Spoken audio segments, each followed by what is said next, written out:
네, 계속해서 증시 인사이트로 이어가겠습니다. 요즘 여러분들 공항에 가보신 분들은 사람들이 부쩍 늘어난 걸 아마 느끼실 겁니다. 항공주에 대한 관심이 따라서 덩달아 높아지고 있는데요. 오늘 유진투자증권 양승윤 연구원 모시고 얘기 나눠보겠습니다. 어서 오십시오. 안녕하십니까. 해외 나가보셨습니까? 네, 저는 많이 나갔다 왔습니다. 실제 공항에 가보면 사람들이 많이 늘었죠? 네, 굉장히 좀 북적북적거리는 게 확실히 이제 수요들이 좀 돌아오고 있다는 것들을 느끼게 해주는 것 같습니다. 예. 무엇보다 이제 엔저 영향으로 일본 여행 수요 급증하는 건 올 상반기 아주 두드러진 특징인 것 같은데요. 이제 여름 휴가철에다가 9월 추석 연휴까지 있어요. 그러다 보니까 항공업계 실적이 좋아질 것이다. 뭐 이런 얘기들이 많이 나오는데요. 네, 맞습니다. 일단은 저희가 말씀하신 것처럼 이제 3분기 실적 성수기에 진입을 하고 있기도 하고, 그리고 저희가 코로나 기간 동안에 쌓여있던 이연 수요 또한 아직 해소가 다 안 됐다고 저는 판단을 하고 있습니다. 그래서 인천공항 기준으로 봤을 때 저희가 2019년도에 출국하셨던 분들이 한 2천만 명, 연간으로 2천만 명 정도가 계셨었는데, 지금 작년부터 현재까지 이제 나가신 분들 몇 명인가 좀 세어보니까 아직 한 1,000만 명 정도밖에 안 되는 것 같아요. 반밖에 안 왔어요. 네, 아직 반밖에 오지 않았기 때문에 좀 하반기까지는 이런 이제 수요 강세가 지속이 되지 않을까 생각을 하고 있습니다. 예. 아무튼 저 항공 수요 꾸준히 늘어나는 거는 확실히 우리가 느끼는 것 같은데요. 근데 최근에 한중 마찰도 있지만은 이 수요 부진으로 인해서 한중 노선 일부가 중단이 된다 이런 얘기가 나왔어요. 그럼에도 불구하고 실적에는 영향이 크지 않다 이렇게 보셨는데. 네, 맞습니다. 지금 수요가 부진하다 보니까 그만큼 이제 공급을 줄여서 대응을 하고 있기 때문에 이제 수익성에 미치는 영향은 좀 미미할 것이다 저는 판단을 하고 있습니다. 결국 중국 노선이 이제 늘어나기 위해서는 뭐 중국 분들의 단체 관광 허용이 필요하고, 그리고 한국 분들의 이제 중국으로 여행을 가고자 하는 방중 수요가 늘어나야 되는데 생각보다 좀 빠르게 늘어나지 못하고 있는 그런 상황이거든요. 그러다 보니까 이제 항공사들도 이제 중국 노선은 좀 최소한으로 유지를 하고 일본이나 뭐 동남아처럼 이제 수요가 좋은 곳으로 좀 집중을 하고 있는 그런 상황으로 판단하고 있습니다. 그렇죠. 근데 중국 수요가 늘어나면 다시 또 투입하겠죠. 네, 맞습니다. 예. 자, 그다음에 양 연구원 리포트를 통해서 방한 수요뿐만이 아니라 환승 수요를 주목해야 된다 이렇게 보셨는데 이건 어떤 의미입니까? 저희가 보통 항공 수요라고 하면 크게 세 가지가 있습니다. 이제 저희 한국 분들이 나가시는 아웃바운드 수요가 있고, 외국 분들이 들어오시는 인바운드 수요가 있고, 그리고 이제 외국 분들이 한국을 경유해서 가는 그런 이제 환승 수요로 크게 세 가지로 이제 나누어서 보실 수가 있는데, 지금 환승 수요가 저희 국제 여객 중에서 대략적으로 한 10% 차지를 하고 있는 걸로 파악을 하고 있습니다. 그래서 이제 적지 않은 비중을 차지를 하고 있고, 최근 같은 경우는 이제 미주 쪽, 그리고 동남아 쪽, 그리고 중국 쪽에서 환승 수요가 상당히 좀 호조세를 보이고 있고, 저희가 인천공항 국제 여객 기준으로 코로나 이전 대비해서 아직 70%밖에 회복을 못했지만 환승 여객은 이미 90% 회복을 한 상황이어서 좀 전체적인 수요보다 환승 여객이 먼저 돌아오고 있기 때문에 이런 환승 수요의 이런 호조가 상당히 좀 이제 수요 전반적인 레벨들을 끌어올려줄 수 있는 하나의 포인트다 이렇게 생각을 하고 있습니다. 유럽으로 또는 아프리카로 가는 수요는 이제 두바이를 거쳐서 가는 경우가 많잖아요. 환승 수요. 마찬가지로 이 동북아에서는 우리 인천공항을 거쳐가는 수요가 코로나 전에는 상당히 많았던 것 같은데 지금 많이 회복되고 있군요. 네, 맞습니다. 자, 이렇게 뭔가 이제 회복 기운이 뚜렷한 이 항공 운송주의 탑픽을 꼽아주신다고요? 일단 저는 이제 전체적인 탑픽으로는 대한항공을 말씀을 드리고 있고요. LCC 중에서는 이제 진에어 이제 선호를 해서 말씀을 드리고 있습니다. 대한항공이 탑픽인 이유는 뭡니까? 일단 대한항공이 저희가 1분기 때 상당히 좀 주가 측면에서는 이제 타사 대비해서 좀 부진했다 저는 이렇게 생각을 하고 있습니다. 뭐 그랬던 이유가 결국은 이제 두 가지가 있다고 저는 생각을 하고 있는데, 이제 첫 번째는 1분기 때 LCC 대비해서 이제 대한항공이 상대적으로 공급을 덜 늘렸었다.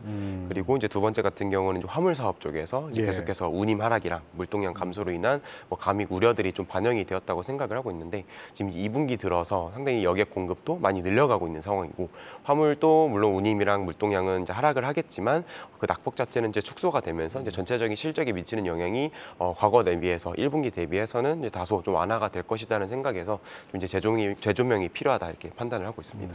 항공화물 수요가 하락세를 보였다는 얘기는 다시 말해서 우리나라 수출이, 특히 첨단 제품 수출이 상대적으로 좀 부진했던 것하고 영향이 있을 것 같은데, 이제 거의 이것도 바닥에 왔다고 봐야죠.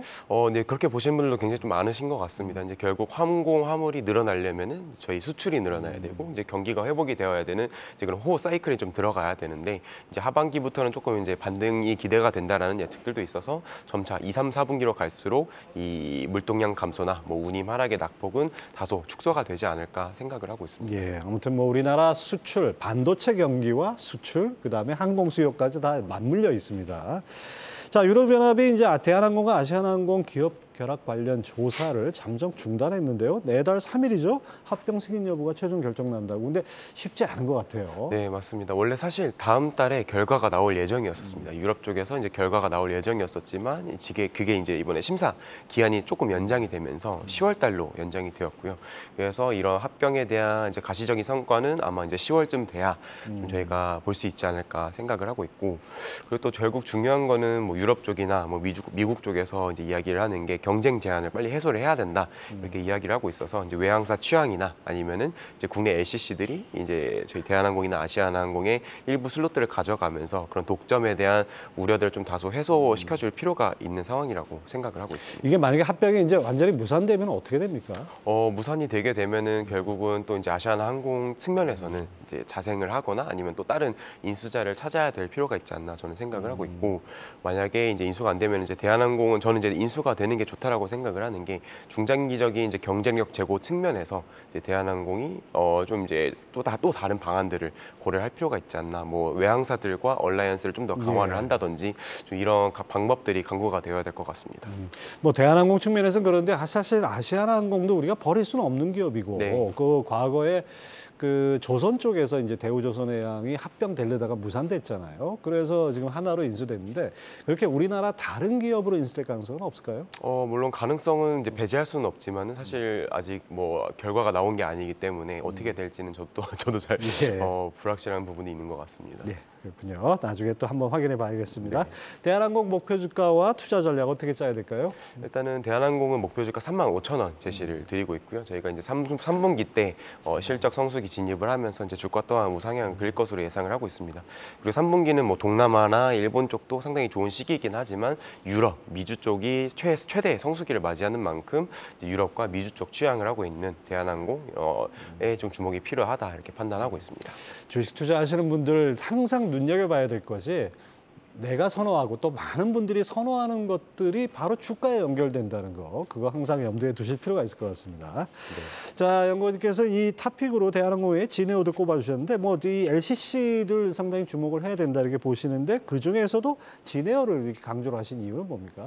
일단은 뭐 LCC 전반적으로 다 좋습니다. 그 중에서 이제 진에어를 조금 더 이제 선호를 하고 있는 이유는 진에어가 2분기 실적도 1분기에 이어서 가장 좀 좋지 않을까 이렇게 예상을 하고 있기 때문인데요. 지금 진에어 같은 경우 2분기 때 이제 타사 대비해서 수익성이 가장 좀 방어가 잘 될 것으로 네. 생각을 하고 있습니다. 2분기는 이제 계절적으로 물론 여객 수요가 좋다고는 하지만 계절적으로 비수기 이에 해당하고요. 그리고 특히 이제 동남아 노선이 비수기인 만큼 이제 여객 수요도 조금 이제 안 좋아지고 운임도 하락하는 그런 부분이 있어서 2분기 때 결국 실적을 잘 방어하기 위해서는 동남아 노선에 대한 노출도를 좀 줄여야 되지 않나 저는 이렇게 생각을 하고 있습니다. 이제 여러 LCC 중에서도 동남아 노선에 대한 익스포저가 가장 적었던 LCC가 가장 좀 선방할 걸로 예상을 하고 있고 2분기부터 이제 3분기까지 좀 이어서 호실적을 기록할 것이라는 전망에 좀 가장 최선호로 말씀을 드리고 있습니다. 이 LCC들은 뭐 하여튼 멀리 갈 수는 없잖아요. 네. 상대적으로 좀 가까운 거리, 뭐 중국이나 일본 또는 동남아 이렇게 가는데 그 비중이 보통 어떻게 됩니까? 일단은 이제 뭐 대략적으로 말씀을 드리면 뭐 동남아, 일본 그리고 이제 기타 지역해서 한 333 이렇게 나누어서 봐주시면 될 것 같습니다. 물론 이제 항공사마다 일본 노선이 더 강하다. 뭐 제주항공 같은 경우 일본 노선이 상당히 좀 예전부터 강세를 보였던 예. 항공사기도 하고요. 그리고 이제 진에어 같은 경우는 이제 동남아 노선에 강한 항공사로 많이 알려져 있었는데 최근에 조금 이제 전반적으로 그런 부분들이 이제 예전과 똑같지는 않다. 조금 이제 항공사들의 전략마다 해서 조금씩 다른 부분이 있기 때문에 뭔가 일률적으로 이렇다라고 말씀을 드리긴 어려운 것 같습니다. 코로나 그 어둠의 터널도 이겨냈는데 뭐 좀 2분기 약간 비수기라는 거 뭐 이건 크게 뭐 문제될 것 같지는 않습니다. 진에어 목표 주가와 투자 전략은 어떻게 잡아야 될까요? 진에어는 이제 목표 주가 23,000원 그리고 이제 투자 의견 매수로 추천을 드리고 있습니다. 네. 뭐 더 우리가 좀 주목해서 봐야 될 부분이 있을까요? 일단은 이제 결국은 이제 2분기는 이제 잘 방어가 되었다라고 하면은 이제 3분기 때 얼만큼 성수기 때 최대로 이제 매출을 끌어올려내는가, 뭐 영업이익을 최대로 끌어올려내는가가 가장 가장 중요할 걸로 보고 있고요. 이 3분기 때 이제 증편 계획들이라든지 좀 이제 타사 대비해서 어느 정도로 저희가 공급을 늘려가는가가 결국은 이제 여객수 증가로 좀 이어질 것으로 보고 있어서 좀 그런 부분에 포인트를 맞추어서 볼 필요가 있지 않나 생각을 하고 있습니다. 이 LCC 같은 경우에는 이제 국내 노선 비중도 상당한데 이렇게 해외로 많이 나가면 상대적으로 국내가 좀 약간 줄어드는 그런 변화도 있을까요? 뭐 예전 같은 경우는 그랬었고 지금도 이제 비슷하게 보고 있습니다. 결국 2분기 때 이제 국제 여객, 국제 노선이 비수기일 때는 이제 국내선을 늘리기도 하고 그리고 반대로 3분기 때는 이제 국제 여객 쪽이 호조니까 국내선을 줄이고 이제 국제선을 늘리는 그런 동향들을 보여왔기 때문에 뭐 과거와 유사한 흐름들을 좀 보이지 않을까 생각을 하고 있습니다. 티웨이 항공도 1분기에는 사상 최대 실적을 달성을 했어요. 이 어떤 배경이 있는 건가요? 과거와 이제 저희가 티웨이 항공이 좀 과거와 달라졌다라고 볼 수 있는 부분은 결국은 이제 대형기가 들어왔다라는 점이라고 저는 생각을 하고 있습니다. 특히 이제 대형기를 보유를 하고 있는 게 이런 여객 회복 그리고 이제 여객 수요가 좋을 때 상당히 좀 이제 유연하게 대응을 할 수 있는 가장 좀 좋은 전략이다라고 저는 생각을 하고 있고요. 뭐 대표적으로 일본이나 뭐 동남아처럼 이제 좋은 수요가 좋은 시간대에 좋은 노선이 있으면은 그때 이제 대형기를 한 번에 투입을 하면서 최대한으로 좀 많은 여객 수요를 흡수를 할 수 있는 부분들이 있어서 이제 그런 부분들이 1분기 때 좀 빛을 발하지 않았나 생각을 하고 있습니다. 티웨이 항공의 목표 주가와 투자 전략은 어떻게 잡습니까? 티웨이 항공은 목표 주가 4,500원 그리고 이제 투자에게 매수로 추천을 드리고 있고요. 말씀드렸던 이제 대형기 뭐 그런 여객 흡수 효과들도 있지만은 대형기에는 또 화물도 같이 실을 수가 있습니다. 그래서 이런 화물 쪽에서 추가적으로 매출이 나온다는 점들도 좀 저희가 중장기적으로 지켜볼 필요가 있다 이렇게 말씀을 드리고 있습니다. 제주항공은 실적을 회복하고 있는데요. 타사 대비 해외 도시 운항 재개가 이루어졌다고요. 이건 어떤 얘기입니까? 일단은 2분기 때 아까 말씀드렸던 것처럼 저희가 계절적 비수기인 만큼 뭐 다른 항공사들은 이런 국제 노선 증편에 상당히 좀 보수적으로 대응을 했었습니다. 오히려 줄이기도 했었었고요. 근데 이제 제주항공 같은 경우는 2분기 때도 계속해서 공급을 늘려왔었고 또 3분기 때는 7, 8월 달에만 해도 국제선을 한 700편 이상 증편을 할 것이다 이렇게 계획을 하고 있어서 상당히 좀 공격적으로 이제 증편에 나서고 있다. 공급을 좀 늘려가고 있는 그런 상황이라고 판단하고 있습니다. 제주항공 목표 주가와 투자 전략도 제시해 주시죠. 제주항공은 이제 목표 주가 18,000원 제시드리고 있고요. 투자 의견 매수 말씀드리고 있습니다. 근데 업사이드 포텐셜은 그렇게 크지는 않네요. 지금 15,000원 정도 주가인데요. 네, 맞습니다. 지금 제가 이제 18,000원 이렇게 제시를 드렸던 게 물론 이제 업사이드가 더 있을 수도 있지만은 저희가 또 희석될 수 있는 물량들이 있습니다. 이제 그런 것들을 반영을 해서 산출을 하다 보니까 좀 상대적으로 타사 대비해서 업사이드가 좀 낮게 나왔다. 이렇게 봐주시면 좋을 것 같습니다. 자, 지난 3년 동안의 코로나 그 아주 어둠의 터널을 지나와서 이제 올 상반기부터는 뭔가 본격적으로 항공주들이 좀 기지개를 켜는 그런 모양새인데 하반기에는 정말 좀 활짝 필 수 있을까? 이게 궁금한데요. 네, 저는 굉장히 긍정적으로 판단을 하고 있습니다. 결국은 지금 계속 말씀드렸던 것처럼 여객 수요가 좋은 데에 더해서 지금 항공기 공급이 부족합니다. 결국 이제 수요는 좋지만 공급이 타이트하다라고 볼 수가 있고 이는 즉 항공사들이 현재 수준의 이제 높은 운임 레벨을 유지하기에 상당히 좀 호의적인 환경이라고 판단을 하고 있어서 이런 여객 수요가 좋은 것에 더해서 이런 항공 운임도 높게 형성이 되어 있다 보니 거의 과거 코로나 이전 대비해서는 상당히 실적 자체는 좋게 나오지 않을까 생각을 하고 있고, 네, 그렇습니다. 뭐 사실 이게 우리나라만의 문제가 아니라 뭐 그동안 이제 미국이나 뭐 일본이나 중국이나 다른 동남아 이 LCC들이 많지 않습니까? 거기도 우리하고 똑같은 고민을 했을 것 같은데 이렇게 자꾸 이제 환경 편수가 늘어나고 하다 보면 경쟁 치열해지고 하면서 다시 가격이 내려올 여지도 좀 있죠. 네, 가장 이제 시장에서 우려를 하는 부분들이 이제 결국은 이제 저희가 뭐 올해 내년으로 갈수록 항공 운임 자체가 좀 이제 과거 수준까지 정상화가 됨에 따라서 이제 실적이 다시 또 과거 수준의 레벨로 좀 돌아가지 않겠는가에 대한 우려들이 있습니다. 다만 지금 그게 뭐 단기적으로 나타난다고 보기엔 좀 어렵다고 저는 생각을 하고 있고 저희가 이연 수요 아까 말씀드렸지만 이게 언제가 해소될지도 잘 모르는 부분이 있습니다. 또 이 항공 티켓이 비싸니까